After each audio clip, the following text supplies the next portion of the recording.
Le service de police de l'agglomération de Longueuil recherche toujours les parents du bébé abandonné. Une conférence de presse sur la nuit des sans-abri à Longueuil le 17 octobre. On adresse l'enjeu de l'itinérance. Et le Bloc québécois publie 10 demandes en lien avec les chauffeurs illégaux de véhicules lourds. On en parle avec le député Xavier Barsalou-Duval. Bonjour, ici Olivier Prince. Gros lot, bienvenue à Info Rive-Sud, vos 30 minutes quotidiennes d'information régionale. Voici vos nouvelles en bref. Le service de police de l'agglomération de Longueuil a annoncé avoir effectué des perquisitions en lien avec du trafic de stupéfiants en simultané à 5 adresses de la Rive-Sud, soit dans les villes de Longueuil, Boucherville et Saint-Basile-le-Grand. La division spécialisée du SPAL consacrée à la lutte au crime organisé a ainsi saisi de l'argent et des armes à feu, sans pouvoir préciser combien pour le moment. Info Rive-Sud s'est entretenu avec le service des communications du SPAL qui indique que la saisie de drogue n'a pas encore été confirmée non plus. Le SPAL indique cependant que cette opération n'est pas nécessairement reliée aux autres perquisitions réalisées dans les derniers mois en lien avec le crime organisé sur la Rive-Sud. Le bilan complet de cette opération suivra dans les prochaines heures. Nous resterons à l'affût. Hockey longueuillois maintenant. L'équipe de hockey du Collège français de Longueuil se situe maintenant au 2e rang du classement de la Ligue de hockey junior canadienne qui englobe l'ensemble des équipes des différentes ligues de ce calibre dans le hockey junior canadien. Ce n'est pas étonnant de voir le Collège français à cette position, considérant que leurs excellentes performances en début de saison. Les Longueuillois sont toujours invaincus cette saison, donc en 9 matchs dans les ligues de hockey junior 3A du Québec. Ils ont remporté leurs 2 matchs la semaine dernière, dont celui contre les Rangers de Montréal par la marque de 9-1. Ils affronteront l'Indigo de Granby et l'Everest de la Côte-Sud le 10 et 12 octobre prochain. Ne manquez pas la chronique de François Riopel à ce sujet jeudi. Les réussites du CF seront bien sûr abordées. Et pour terminer, restons à Longueuil. Depuis lundi, les amateurs de lecture du secteur Fatima peuvent utiliser des casiers libre-service pour récupérer des livres réservés. Cette innovation a été baptisée BL Express et il s'agit d'une première à Longueuil. Il y a donc 23 casiers qui sont situés au centre d'escalade Rose Bloc sur le boulevard Marie-Victorin. Ces casiers permettent aux résidents abonnés de récupérer leurs documents 7 jours sur 7 selon les heures d'ouverture du centre, soit du lundi au vendredi de 8 h à 23 h et les fins de semaine de 8 h à 22 h. Une chute de livres est également prévue pour le retour des 10 livres et les documents préalablement réservés sont acheminés au casier 2 fois par semaine. Et on se tourne maintenant vers notre journaliste maison, Betty Desjardins. Bonjour, Betty. Bonjour, Olivier. Donc, une autre grosse journée pour le SPAL. Je parlais de perquisition plus tôt en ce mardi, mais le SPAL a également fait une mise à jour concernant l'enquête en cours par rapport au bébé qui a été abandonné devant une résidence dimanche soir à Longueuil. Oui, donc le SPAL a tenu un point de presse ce mardi pour solliciter l'aide du public. Il a diffusé des images d'une personne d'intérêt captée par une caméra de surveillance le soir de l'incident dans le but d'identifier cette personne, ce qui pourrait les aider à entrer en contact avec l'un des parents de l'enfant. D'après le SPAL, selon les éléments qui ont été recueillis jusqu'à aujourd'hui, la personne dans la vidéo semblerait tenir l'enfant dans ses bras au moment de l'enregistrement. Il pourrait donc s'agir de l'un des parents. Très difficile cependant à identifier s'il s'agit d'un homme ou une femme. C'est en fait impossible d'être sûr. Et est-ce qu'il a été révélé si la mère a accouché dans un hôpital? C'est une question qui a fait beaucoup jaser également dernièrement.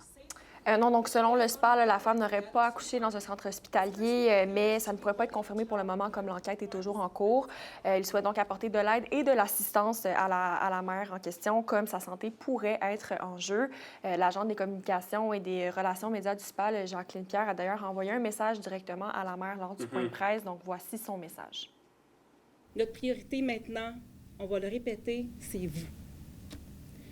On est inquiète non seulement pour votre santé physique, parce que vous avez passé quand même à travers une grosse épreuve, mais on s'inquiète également de votre santé psychologique. Si vous n'avez pas été encore vu par un professionnel de la santé, on vous demande de, s'il vous plaît, après avoir vécu cet accouchement-là, de vous y rendre et recevez les soins nécessaires. Mme Pierre a également précisé que la priorité du SPAL pour le moment est d'apporter de l'aide et de l'assistance aux parents. Elle n'a par contre pas écarté le fait qu'il est possible que ceux-ci aient à faire face à des accusations dans le futur. Donc, toute personne reconnaissant l'individu sur la vidéo ou étant au courant de la grossesse ou de l'accouchement de la mère en question peuvent contacter le SPAL par téléphone au 450-463-7211. Nous verrons si nous aurons plus d'informations dans cette affaire bien perturbante au cours des prochains jours. Et voilà, beaucoup d'incidents dans les derniers jours au niveau du milieu policier là, à Longueuil.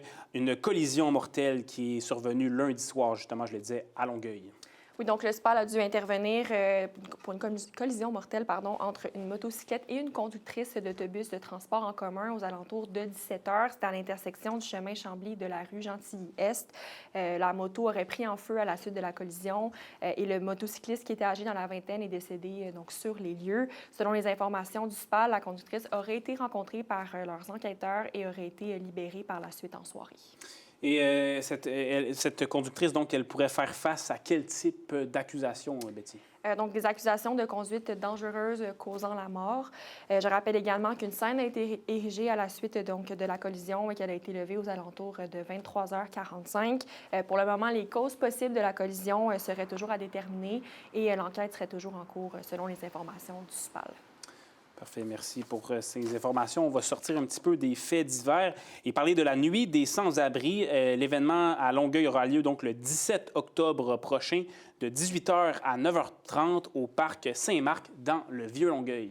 Exactement, et la programmation a été annoncée lors de la conférence de presse ce mardi qui avait lieu à la bibliothèque Georges d'Or à Longueuil. Donc, il y aurait beaucoup de nouveautés d'ailleurs cette année pour la nouvelle édition. Je me suis entretenue avec l'une des organisatrices de l'événement, Catherine Blain, à ce sujet. Donc, voici ce qu'elle avait à dire.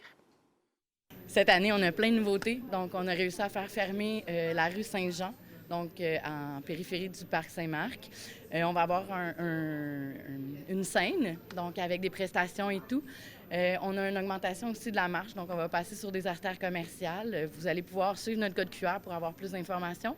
On va avoir aussi un barbier pour donner de la dignité à nos personnes en situation d'itinérance. On va avoir une bibliothèque vivante avec plus de 10 ouvrages qui vont pouvoir partager un chapitre de leur vie. Donc, il y aurait également un coin pour les tout-petits dans le but d'aider les parents à aborder la problématique de l'itinérance avec leurs enfants. Et au niveau des organisateurs, est-ce qu'ils s'attendent à un certain type d'achalandage cette année? Oui, donc au cours des 2 dernières années, il y avait entre 800 et 1000 personnes qui avaient participé et les organisateurs s'attendent à ce que ce soit aussi populaire cette année. En 2025, c'est plus de 30 organismes différents d'ailleurs qui vont aussi participer à l'événement. Je rappelle que le but de l'événement, ce serait entre autres de sensibiliser, de démystifier la situation d'itinérance et également donc d'inviter les gens à s'impliquer. Je me suis entretenue avec Blanche Ruisseau-Drapeau, qui est superviseure d'hébergement à l'organisme Maison de la Paix. Donc, voici ce qu'elle avait à dire par rapport à l'importance de cet événement. Puis l'itinérance, c'est pas juste de la visibilité chronique d'itinérance non plus. C'est nos aînés qui n'ont pas accès à des ressources, c'est les personnes, les femmes qui vont dormir chez des amis après des ruptures, qui vont dormir dans leur véhicule. Il y a plusieurs profils d'itinérance, puis il n'y a rien qui nous protège, soit de nous vivre ces épisodes-là ou croiser des gens dans nos vies qui peuvent se trouver dans ces positions-là. Fait que c'est à la fois, oui, pour amener une solidarité aux gens de la communauté non logée, mais aussi pour se donner des outils. Parce que les organismes communautaires, c'est pas juste pour nos communautés itinérantes, mais tous ceux qui pourraient les utiliser. Donc, toutes les informations concernant la nuit des sans-abri de Longueuil sont disponibles donc, sur la page Facebook et Instagram de l'organisme. Merci beaucoup, Betty. On se retrouve mercredi. Merci, Olivier. Et après la pause à Info Rive-Sud, on fait le lien avec ce que ma collègue Betty Desjardins vient de nous mentionner par rapport à la nuit des sans-abri. On adresse la problématique de l'itinérance. Restez là.